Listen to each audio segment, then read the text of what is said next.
Right. Hello, everybody. So, due to various technical complications with Twitch, we are presently unable to offer the standard Yogg-Dwarves live stream. I've tried my best to try and figure out what's going on with this. It seems to be that there's just a bunch of stuff going through Twitch on Tuesday nights at like 9 PM GMT. So we kind of have to sort of put up with that.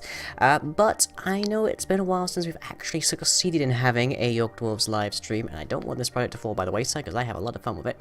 So, in the meantime, I have been doing a bunch of work, and I can now be happily able to show you some of it, even if it is just in this video form. So, first things first is that I've done a bit of refactoring of the code. A lot of people come into the chat and mention how messy my coding is, and that's because I honestly don't do as much maintenance and tidying as I do, or rather should do, off camera. So the first thing we have is Entity AI Dwarf Base here.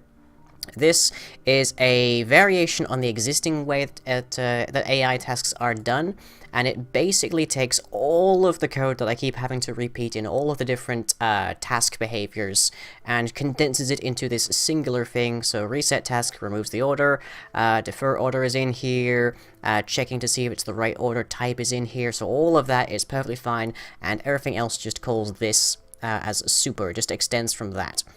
The next thing that we've had change over here is that I found at least one order that I hadn't fully implemented, which was go here, which is very straightforward and simplistic. It just tells the dwarf to go from one position to another, and it'll like give you a warning to say, hey, that place doesn't exist, or rather, I can't get to that kind of thing. They'll only go to there if they actually can. They'll go to within about 3 blocks of it. So yeah, that works wonderfully now. Very good.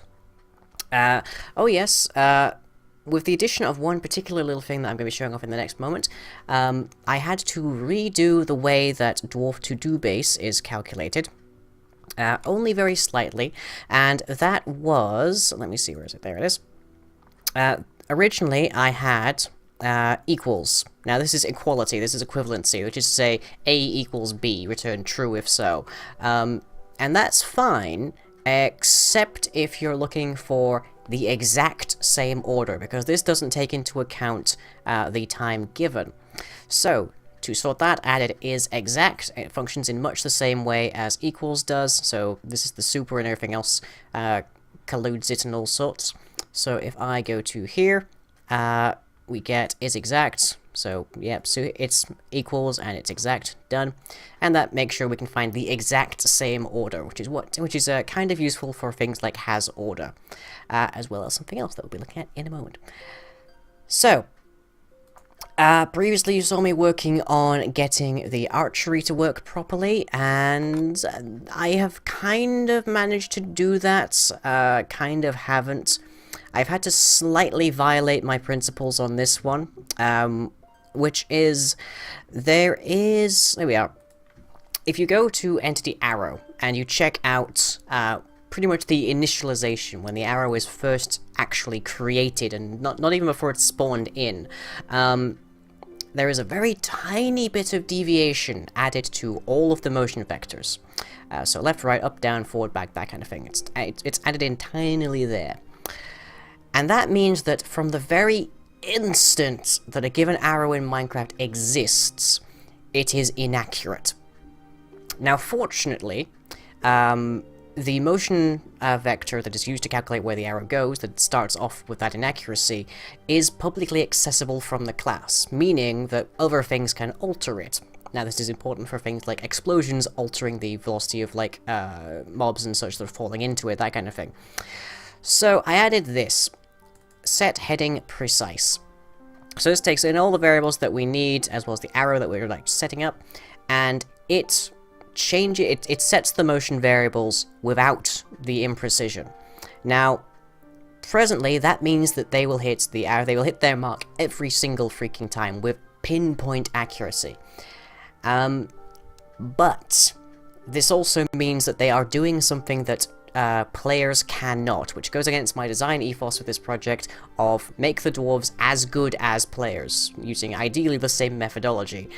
So what I'm planning to do, because I know this is a bit of a cheat and I don't like it that way, is factor in the the profession experience of a given dwarf into the precision of the arrows. So newbie archers might actually turn out to be much worse archers than your standard everyday player, whereas like veteran archers will be significantly better, which would give you all the more reason to have them wandering around, I suppose, because, you know, they'll hit things much better than you will, and at significantly greater distance. So yeah, that I have added in, which allows our dwarves to be much more precise. So the remaining thing that I have to show off before I get into the new stuff, more or less, is that I have finally managed to figure out how to add sounds. It's not fully complete because we're still not working in Forge because Gradle is a big pile of poop, but hopefully you can get some degree of idea as to what we've got working here. So presently the dwarves, while we just wait for that to boot up, have a selection of about 21 sounds. Not all of them are implemented, but not all of them are called just yet. And they're for things like idling, things like sleeping, that kind of thing. They have a few different attack ones as well as ones for when they're hurt. So if I hit into here, I've turned up the volume here so you can hear this bit better.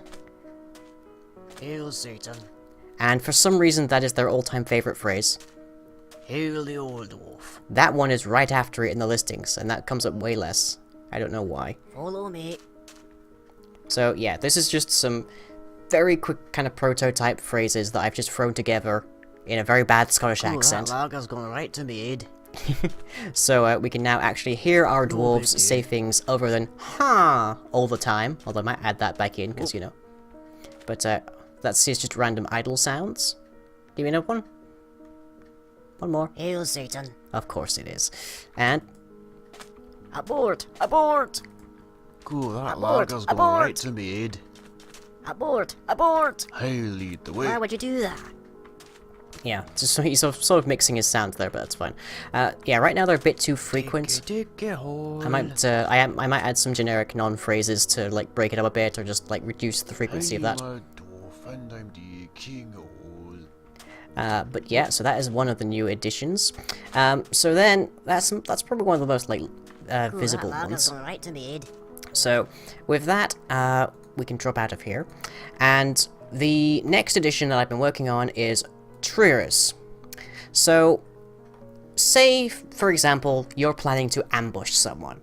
You've got a scout and you've got a troop of archers. Those archers are all set to launch a volley against a specific location to try and catch someone unawares from the other side of a hill. The scout is like necessary predominantly to say, okay, fire. How do you tell the dwarves that are in the arching section to fire without having to wait for the scout to actually like run between the locations? Moreover, how do you have the scout detect when to actually give that command? How do you have this like specific trigger principle? And for that, we have this new function, which is dwarf to do trigger. So this is presently fairly bare bones. I was planning on working on that tonight, but oh well. And what it does is it has a type of trigger, so there's a selection of things I've worked out could be useful triggers. It has a boolean saying if it's a one-shot, so once it's done it deletes itself, otherwise it'll keep sticking around. And it has an internal dwarf to-do base, an order, like volleying, crafting, that kind of thing. So, under certain conditions, this will come into here, the entity AI dwarf triggered. It will come in, we'll get its order, we'll get its trigger type. It will run through the different potential things. So I've got detection of a firework, a specific firework. Fireworks are a pain to work with, but I managed to work that out. On sighting of an entity, be it vague, say, there's a zombie, or specific, there is player dwarf butts 97. And then there's trigger at time of day, so if they can see the sky or if they have a clock in their inventory, they can do certain things at a certain time of day, like reliably. Trigger on detection of entity's conditions, so if, for example, you have a commander dwarf who is just under attack, then they can all aggro on the guy who's doing it.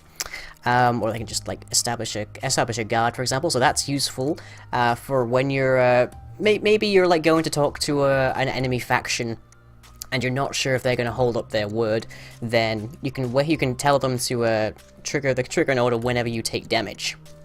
And then there is lastly, detection of a message. Now, I haven't implemented it yet, because again, I was going to work on this tonight. But it is possible to add a command, usable by pretty much all players, to send a message to specific dwarves in much the same way that we can whisper to other players on a server. It's also possible for them to check the actual main chat. So with that, you can have them detect a specific message coming through and have them act as a direct response to that. Theoretically, it's possible to have them act based on certain variables in that message, but for the moment, at least, I don't have that planned. And if there's a bit of malforming in the actual order, then it just returns true and gets it over with immediately, pretty much. So this will enable our dwarves to have conditional orders. So, for example, in the case of the archer example, the scout can detect a entity, say someone specific, say a known commander of the enemy army, or just another player, or indeed just a player in general. He can launch a firework. That's another thing I was planning on doing tonight, but oh well. And then the archers over by the hillside can detect the firework and volley, allowing our particular enemy to be bombarded with arrows with barely the slightest indication of what was coming to them. So that allows you to have a full-blown kind of a full-blown ambush, basically. And then also having detecting time allows you to do things like ensure that a certain farm is checked out, ensure that a sort of patrol route is set up, that kind of thing. And detect message allows you to sort of have maybe a dead man switch if you wanted it, although condition might do better for that. But there's so many potential applications of this in just your everyday as well as your military. And the last thing that I was going to potentially work on if we got to the later hours of this particular stream that didn't happen, thank you Twitch, was sequential orders. So you remember how I said that I changed how the to-do base works so that there's equals and is exact, in case you happen to have the exact same order or a similar order with just the same details except for when it was given. The reason for that is because of going down here, defer order. What that does is it changes the time given, but no other details. So sequential orders are a similar thing to a trigger. What they are looking for is they have an array of different orders, say 1, 2, 3, 4, 5 orders, and when they start to trigger, they add the first order to the dwarf's to-do list. From there, they wait for that particular order to exit the dwarf's to-do list, meaning it has been completed or cannot be completed for whatever reason, and then they add in the next one. And defer order would have messed that up quite a bit, so thankfully I was able to add the specificity of is exact versus equals. And that will then allow you, combine the two here, dwarf to do trigger, dwarf to do sequential, for example. Combining the two, you can have your scout launch the firework when he spots somebody, and then immediately proceed to take cover, or to start chucking out potions or something. You can have specific sequences of action be triggered by specific things. In fact, you can create loops if you wanted to. So they do one thing in response to a trigger, and then they have another trigger given to them to do something else later. So say they start an action and then they do something else when it finishes. So that is the potential complexity that you can have if you have triggers and sequential orders like that. But that will have to wait for another time. Hopefully it'll be the next stream. I'll be able to show this stuff off more directly to you guys. If not, maybe I'll throw together a Yogg-Dwarves Not Live 18 video to give you an update, but we'll see what happens. Anyways, I hope you've enjoyed this. I'm still having a lot of fun with this, I hope you all are, and I shall hopefully catch you all next time.